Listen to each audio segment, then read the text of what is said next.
Ladies and gentlemen, healthy criticism here. If you're listening to this tune, you're probably playing Let Them Trade. It is a kind of a relaxing city builder with a self-sustaining economy in which you help build by taxing trades. It's a very interesting way of increasing your wealth, I suppose. Taxing people when they purchase and sell items, 25%, not bad at all. It's very fair. You are running the whole thing after all. And it is published by Byte Rockers Games and developed by Space Flower. Space Flower, this is their second game in the repertoire, so they're doing pretty good right now.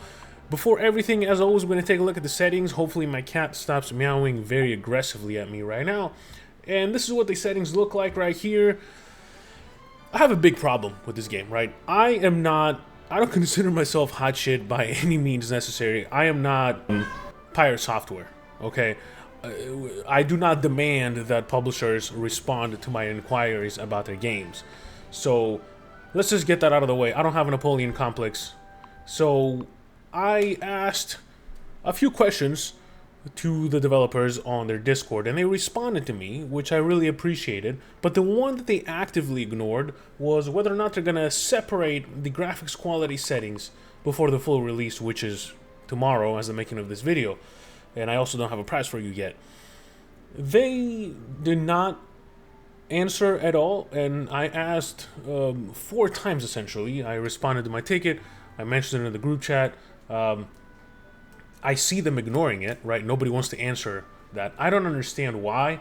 Just tell me, hey, no updates, or hey, we're not planning on separating all the settings, because this is what it looks like with high, and then this is what the game looks like with low. So as you can see, there's definitely a few options in here. We go back on high, we have vignetting, we have shadows, we have depth of field, we have smoothing, we have bloom, we have so many things that low does not have. And what we also have on low is performance.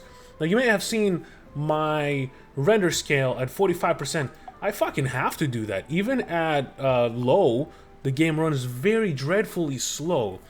So it's not very well optimized for the amount of stuff that you have on the screen. In my personal opinion, at least, it runs slightly subpar of what a game like this should run. So performance is an issue, right? Graphics quality options are a major issue for me, but this is not going to take away from the game at all, because I do absolutely enjoy the game. I will definitely recommend the game, right? But I did have to address these things. And even though the publisher did give me, or it was a developer I believe, gave me the key to review, and I definitely appreciate it. I have been playing it for a few days now, so to get myself ready for the review before release. I have to mention these things because it's only fair that I do. And I think it's just something that was installed upon me by Total Biscuit watching his videos over the years before he sadly passed. His main gripe was separate the fucking settings. Separate the post-effect settings, Just do not give us one option. Give us multiple. But I just wanted to put that out there. Unfortunately, it has been ignored, but it again will not take away from the game. So I have been playing with it on low because I hate depth of field. I haven't noticed much in the game, so I'm going to keep it on high for now.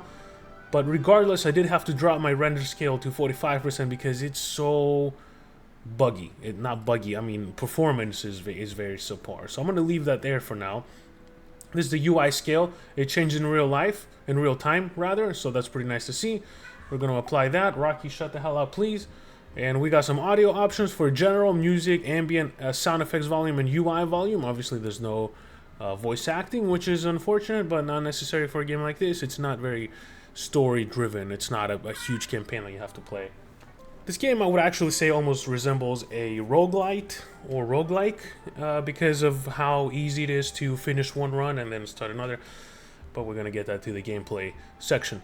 Mouse track mode, lock cursor, zoomed cursor, which is nice. I like to see that option there for the controls. Scroll speed, zoom speed, rotation speed, all perfect. And then some key bindings right here that I don't actually use a lot, but they are here for you to utilize if you wish to. I also appreciate how the menu kind of transitions into a new category as you scroll, but you can't actually go to it if you want to this way, which is really nice to see. Some nice touches. I there's so many nice touches in the game. I just don't understand why bundle all the graphical settings into one. But that's just, you know, I already blabbed about that too much. I'm not gonna keep yapping about it. So this is what the campaign map looks like. You may have noticed I haven't finished it, but that's for a very good reason. I finished Uninvited Guests, and then it never unlocked the next mission, whichever one might be. Could be one here, could be one, which is unfortunate because I really wanted to see the rest of the campaign, because it kind of teaches you the game as well. As you play the campaign, you slowly progress through what to expect with the game. So yeah, it was kind of sad to see, but it's supposedly fixed with today's update. I haven't really checked yet because I've been playing the Skirmish mode, and I'm going to show you what that looks like here in just a second. You hit play, you have some maps here to choose from. I'm not quite certain whether or not they are unlocked by beating the campaign, because I went straight to the campaign instead of the Skirmish mode to play the game. So this is what it looks like right here. You got some options for maps. You got easy ones, hard ones, of course. You can kind of take your pick, choose your poison. I kind of like this one because it seems interesting, but I see some resources right here that I think that's the castle, actually. So it's going to be really expensive building bridges. So we're going to go with the... That's going to be hard to build because you don't have any more grass, but we're probably going to go with this one, Twin River Valley, you know, it seems good enough. You're going to go in the advanced settings for the difficulty. You can pretty much change the banded difficulty for the most part. You got the map default, easy, medium, hard, and map default right here. We leave the banded difficulty on easy, but what I want to do is I want to make them always visible so I can see them. Then the starting budget at 10 grand is more than enough money, obviously. So we're going to start the map. I'm going to show you the basics of the game. First of all, what I want to see you do is pause the game here. You let your resources load up, and then you're going to go up like this, and what do you see there? A nice kitty. So this is like a tabletop game, right? This is the environment that it's built, that it's played on. And this is what I was talking about, like, this is not a lot of stuff to really bog down the performance, so I really don't know why it's bogged down as much. You don't ever really notice any of this while you play the game, really. Yeah, you're gonna see it in the at first when you launch it if you want to explore a little bit, but after that, it's pretty much a one-time deal. I like the cat. The cat's pretty nice, you know. I wish you could. Oh, you can interact with it, and there is an achievement for it. That's actually really nice. That's cute. Look at that pretty kitty. Okay, I'm digressing. It's already 10 minutes into the video. So yeah, it's nice. I like the idea that it's pretty much a tabletop game, and when I was explaining it to somebody, they thought it sounded very similar to Catan, and I've never played Catan, so if you've played Catan, let me know if this is similar. So here's your basics for the buildings. You have your city center, you have your road, you have your deconstruct option, and they're planning on adding a road deconstruction and a building deconstruction in the next couple of days, hopefully by release. So that's going to be nice. And then you have your bridge, which is expensive, but we have very few tiles that we need to bridge over here, so not a big deal at all. So the first thing you want to do while the game is paused, you're going to go into your city center and you're going to build a city center.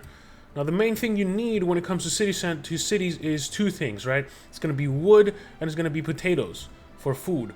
So what we're going to do is build one right here. I'm actually going to build it here. Where should I build it? I have fish here, I have fish here, I have fish here. Plenty of fish to go around. No, not the dating side. So once you put the city builder, the city center down, it's going to start building. But before that happens, you're going to go into your peasants here. And you have your peasant home. So each peasant home is going to hold 2 peasants, right? And you're going to put them down. And then certain tiles can produce certain resources, and if you want to find out what those are, you kind of hover over it, you click it, and it says resources wood. This one is barren land, it doesn't do anything. This is a grassland, fertile soil, so it's going to do wool, potatoes, and wheat, if you rather. This is a stone resource, this is a fish resource, and there's going to be some coal resources. This is a clay resource. That's more towards the end game, so you don't have to worry about that. And you're going to put down your peasant, you're going to put down your lumberjack, and then you might as well put down a sawmill, which is going to be right here. And then you're going to go over back to your basics, and you're going to build a city center. And what we want to do is actually put this city center right here. Or should we? Yeah, we're going to put it right here. Okay, we're going to go back into our peasants. We're going to put down 2 or 1. And then we're going to put a farm, a potato farm, right here. And then we're going to go back to our basics. We're going to build our road. We're going to start from the one city center. We're going to go back to our castle. From our castle to the other city center. And while we're at it, we're going to do another road between the 2 city centers, right? And after that, we're going to hit pause. We're going to let the game play. And it's going to start building. So we're going to fast forward with F3. We're going to go to ×3 speed, which is not that fast. But it is sufficiently fast nonetheless. So what is the premise of the game? The premise of the game is mostly you sitting idle and collecting trade tax, right? These guys produce wood related things. So this is generally the strategy you want to go. You want each city to produce one thing that the other cities are going to have to use. And you're going to want to do that with every city possible, as much as you can, right? So these guys are producing wood, which is necessary to build new things, and also lumber. Actually, we need to put down one more peasant house here, because, well, very simply put, each resource requires 2 peasants or workers or citizens, right? And then each starting level of the homes produces 2 people. So we have 4 slots required for work, and we have 4 total peasants. You can upgrade them. Each upgrade adds another peasant slot, so eventually when you have 1 more working space, you ideally want to have your houses on level 2, so you can accommodate for that. So you want to build as few homes as possible, and then as many businesses as possible. But also remember, the homes is what gives you money. It's what not gives you money, but what gives the cities money. And then the cities can trade with that kind of money. But there's not going to be any people in the homes if they're not happy. So you got to keep your people happy, right? So what you want to do again is build another peasant house, and then build another potato house. Now you want to put the potato houses next to each other, and that is for future upgrades like this one, for example. 15% output for every other adjacent building of the same type. You want to do that, and it's a free upgrade, so might as well do it. And if you hold shift while you click it, it's going to upgrade both of them. So these guys create potatoes, and they're going to send them to these guys to sell them, but they're also going to send them to you. How, you ask? Well, you go to your castle, you have a provisioner, and then you have a research center. Provisioner is going to use potatoes to create provisions for your knight. And what your knight can do is, if you set him to exploration mode, he is going to start exploring. He's going to use provisional packages that are going to be created with potatoes, and he's going to start exploring all these tiles that are not revealed yet. So you can explore, you can find more things, right? Up here we have the banded pressure, so it's not building very high right now, but it will start building pretty soon. And what's going to happen is, the more trades that take place, the more bandits will start attacking, and they're going to start being a pain in the fucking ass. So you're going to have to worry about that, but we're not going to have to worry about it just yet. What we see here is 2 fish tiles. We see one here, and we see a stone tile here. So what we could very well do is, because fish is a really rare commodity in these places, we can set down a city center right around here, so that it can gather stone and fish at the same time. What I would kind of rather do is actually put a city center down here where there's 2 fish tiles, right? We're gonna put it maybe here. We're gonna go on our peasants. Actually, we need to research it, so never mind. We're gonna go to the research. I'm gonna show you the research while we're at it. There's a research tree. You can upgrade whatever has been researched already, which is gonna be your sawmill, your peasant home, your potato farm, and your lumberjack. Very, very basic stuff. What we're gonna do is do the fishery, and there is a queue method, a queue element here, which is really nice. So then we can queue up the sheep farm, and we can queue up the quarry as well. And it kind of shows you what it needs. It needs 40 wood, 40 logs and 40 pieces of wood from the lumber mill. But this is going to be our priority number 1. because this is what's going to be put down for this city right here. And we're going to go on the basics. We're going to make a road, right? We're going to make a road leading to this city, and then maybe another road leading to our castle, just in case. We're going to go straight to our castle. You know, it's what you kind of want to check and see is, okay, if I do this, there's already roads that kind of accommodate this path, which is nice, and we have discover coal, which is right here, which is great. This city doesn't have anything going on right now, so it's going to be kind of idle, I suppose, with 1,000 gold. That's kind of what they start with. And you want to look up here, these guys are doing pretty good for themselves. You got 1.8k, 1.8k, sheep farm is unlocked, and so should the fish farm, right? So we're going to go peasants. We're going to build 2 fisheries, and hear me out on this. I'm going to build 1 here and then 1 here so they can be next to each other. So now there's going to be starting a trade going on, right? So you need fish to keep your people happy. The happier they are, the more money they give you. So now these guys are going to start doing that. Now these guys are 2k. I'm a 5.3. I still have a little bit more money than they do, which is really nice. And it started raining sideways outside, which is interesting. What you can do is go take their money, right? You can give them 1,000 coin, but you can also take 1,000 coin from them. And why would you do that, you say? Well, because 1, you can, and 2, if you're in a pickle and you need to upgrade some things very quickly, that's a good way to do it.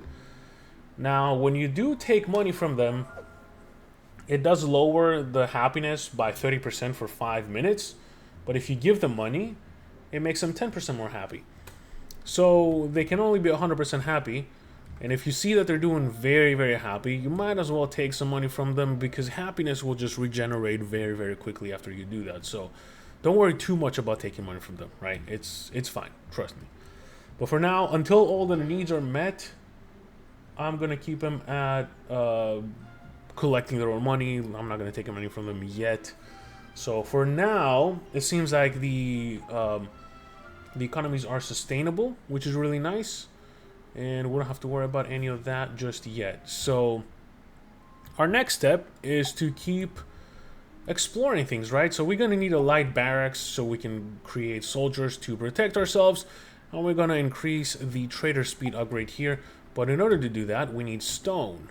And we don't have any stone to collect. Oh, wait a minute, we do. It's right here in the potato farm. Oh, here we go. We're going to build that. But before we build that, actually, since we need stone, we're going to cancel all these things. We're going to do the Peasant 2 upgrade, the home. Now, you don't necessarily have to play it the way I'm playing it. I'm just giving you kind of the basics of what I've learned after playing the game for a while. So once this upgrade is finished, and we want to make sure that it's finished by going to a warehouse and telling our castle automatically buy these upgrades, all these things. And it tells you this one is needed for upgrade, this one is needed for a provisioner, this one is needed for the research center, which is nice. It's a nice indicator that, hey, you actually need those resources. You might want to start buying them here pretty soon. So as we wait for that to take place, we're kind of observing here, and we're watching our knight explore things, which is really nice. Once you put the flag down, he kind of goes on automatic mode, right? He's kind of limited to what else he can explore here. We've obviously reached the edge of the map here. There's going to be a few more things to explore all around here. They're not overly big, the maps. So just keep in mind, if this is the edge, then just kind of running around across here. And there's going to be a little bit more here, obviously, but you'll know. If there's no more gray tiles, you know there's nothing else to explore through that. And now we're kind of waiting for the level 2 upgrade to take place. And here's the kicker. When you try to upgrade things, then you do spend your own money to do that, right? So as you're researching, you're going to be losing money because you're buying resources for that research, right? So now, okay, now we've done that. We're pretty much done with that. What we want to see here is all the jobs filled, and we see 2 empty spots. We don't want to build another house because you are limited on houses. We can only build 1 more house. We could build a peasant house, sure, but then we're going to be at 7, right? So if we want to put down another farm, potato farm, we can't really do that. So what we got to do is go here and initiate the upgrade. Now we pay the 500, But then we do have to wait for the city to purchase the stuff needed for the upgrades as well. So they did that, they finished the building, they did that, they finished the building, boom. We don't have to worry about that anymore. Now we have iron here and we have coal here. So what we could do is utilize our final peasantry resource, which is the sheep farm, right? We can go here, we can build our fourth, for now, city center. We can secure access to iron and coal. We can put it down here. We can go into the sheep farm. We can put one here, and then maybe another one here. And then we're gonna put a peasant house here, and then another peasant house here. We can't quite start with only one peasant house, unfortunately, because we don't have the other upgrade for it. But what we want to do also is build a road that leads to this city, and then build another road that leads to this city, and then maybe build, oh, not destroy, build another road that leads to the castle. It kind of wants to just build its own thing, which is interesting. How much is this going to cost? Too much money. We don't have enough money actually to build the whole thing. The game is telling us, hey, this is going to be 200. Wow, it's 20 after a certain point. It's going to be very expensive. We're not going to build them. They can do a little bit of zigzagging. That's fine. What we actually can do is start from here and go to our castle, which is going to connect these two only. So yeah, we'll just connect that, and they have direct access to our castle, so it's fine. That worked out pretty well. So now what's happening is these guys are producing wool, right? We go here from the sheep farm. They're producing wool. Wow, this is a lot of rain. I'd be surprised if it's not getting picked up on the mic. These guys are producing fish, and already they're almost passing these guys on gold. These guys are producing potatoes and stone is not always used, only for research purposes. So we're gonna do the trader speed. Well, actually, we're gonna do the barracks, and we're gonna do the upgrade for the trader. And these guys are producing the wool again. These guys are producing the wood. Historically speaking, the people that produce the fish are the wealthiest. You would think the wood is the wealthiest, but it's not. It's actually these guys right here. So I do need to upgrade these peasants. And I do need to put down another lumber yard right here. Or is it a lumberjack sawmill? And now we have a sustainable economy. What I can do right now is actually walk away from my computer and let them trade, as the game suggests, roll credits. Build my economy up, because again, remember, I take 25% off of every trade. And there's going to be trading constantly. These guys producing the wool, these guys the fish, wood, and potatoes. That's everything you need to keep your people happy. And they're going to be giving you a little bit more money. So as you can see right now, my economy up here, I'm losing money by buying potatoes, but I'm also gaining more money by the global tax rate. Trade tax rate, right? So this is phase 1 of the game. Phase 2 comes how? Well, what you can do is go here, take their money. They're 100% happiness. 100% happiness, give me your money.